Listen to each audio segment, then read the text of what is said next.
بسم الله الرحمن الرحيم. الحمد لله والصلاة والسلام على رسول الله وعلى آله وصحبه ومن والاه. أحييكم يا أهل ديالى، السلام عليكم ورحمة الله وبركاته. أحيي هذا الجمع المبارك، أحيي فيكم هذا التفاعل الكبير من أجل مؤازرة مرشحي حزبكم حزب السيادة. أيها الأخوة والأخوات، الكل يعلم أن لديالى ولأهلها مكانة كبيرة في قلبي،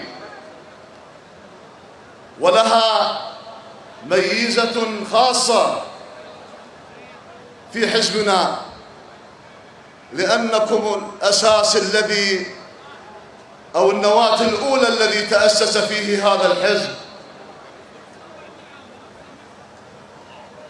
أقول لكم مرة أخرى أننا في حزب السيادة نلامس معاناتكم، وكنا بلا منا قريبين من معاناتكم، وكنا من أول الحضور عند أي مشكلة حدثت في هذه المحافظة العزيزة على قلوبنا، لأننا منكم ولأننا إليكم ولأننا بالعراقي. أنا أحب أهل ديالى، أحبكم وأحب العيشة معكم. أنتم العز وأنتم الفخر وأنتم الرجال والنساء الذين صمدوا أمام كل المشاكل التي جرت في العراق وعلى أرض ديالى بشكل خاص.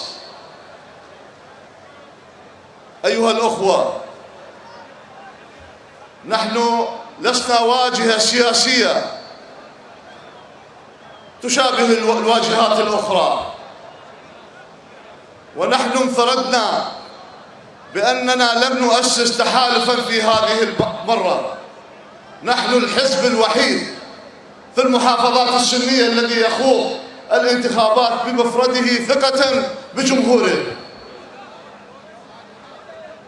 ولأننا نريد هذه المرة أن نقدم صفوة من الرجال والنساء الذين نكون نحن مسؤولون أمام شعبنا عليهم. ولذلك قدمنا لكم يا أهل ديالى صفوة من الرجال والنساء ممن عهدنا بهم الصدق، فيهم الصدق والأمانة والدفاع عن مصالحكم ومستقبل أبنائكم. نحن في السيادة، ومنذ اليوم الأول رفعنا الشعارات ووضعنا خطة للأهداف التي نريد الوصول إليها، وكل هذه الأهداف هي الحقوق المسلوبة لهذه المحافظات ولمحافظة ديالى منذ 2003 إلى الآن.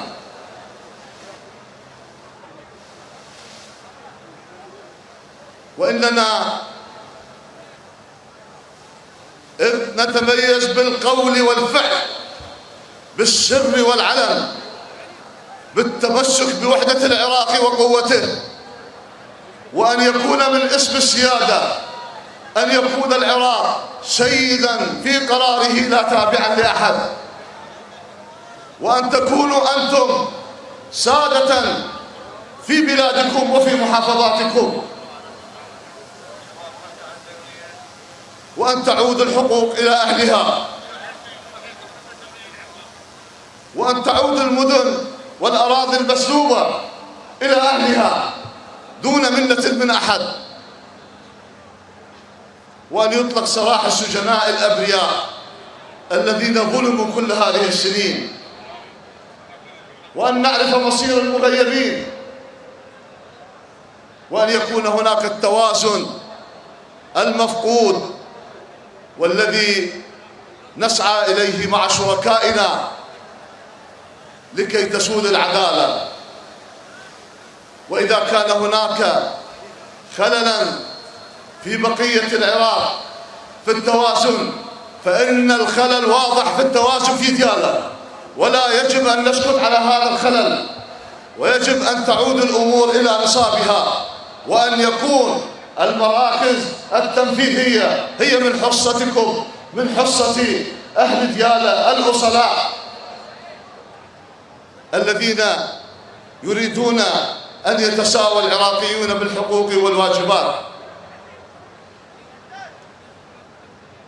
نحن لا نريد التجاوز على حقوق أي مكون، ولكن لن نقبل ولن نسكت على التجاوز على حقوقنا وحقوق أهلنا.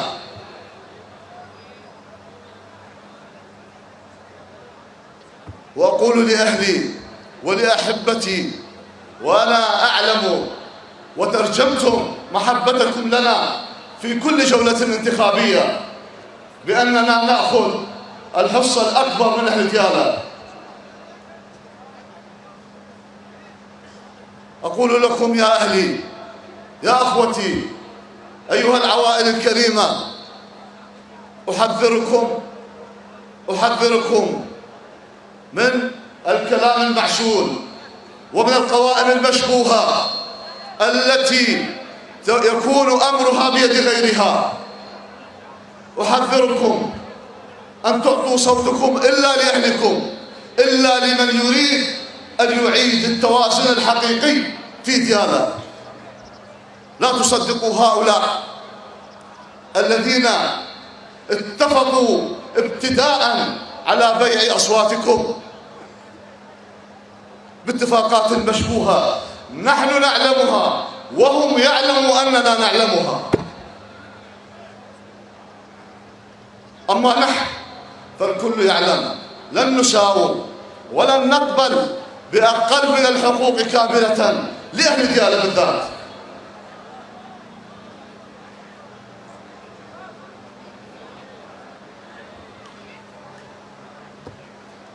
أيها الأخوة والأخوات، نحن نريد أن تكون ديالى بوصلة التعايش والصمود بوجه كل المخططات الخبيثة. ديالى بيضة القضبان في شكل العراق الجديد، وإن شاء الله ستكونون القلعة التي تصون هوية ديالى، ستكونون القلعة التي تصون الهوية والعقيدة. أما نحن فعهدا قطعناه أننا سنقف بوجه المشاريع الدخيلة التي تراوغ نفسها من أجل استغلال أهل ديالى الكرماء وتحويل إرادتهم مع أطراف فاسدة وطائفية معروفة للجميع. أيها الأخوة والأخوات، احذروا اتفاق الخونة وزبانيتهم على هويتكم وإرثكم من أجل مشاريع استثمارية مشبوهة. فنحن أهل العراق، نحن مع كل عراقي لا يريد الشر بأهله وبالعراق، ولذلك نحن نريد أن نجعل من المشتركات مع مكونات الشعب نقطة انطلاق للعراق الجديد الذي نطمح إليه، عراق العدالة والمساواة بين أفراد الشعب. فالقضية الفلسطينية ومأساة غزة وما يتعرض له أهلنا في فلسطين من مذابح على يد الكيان الصهيوني الغاصب جعلت من أغلب القوى السياسية في العراق تكون موحدة تجاه هذا العدوان.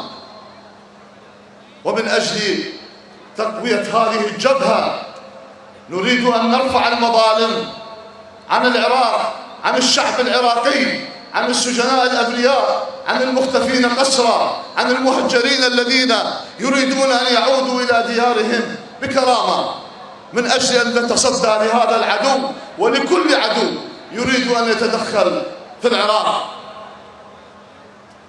وختاما، عاشت ديالا، وعاشت غزة، وعاش العراق، والسلام عليكم ورحمة الله.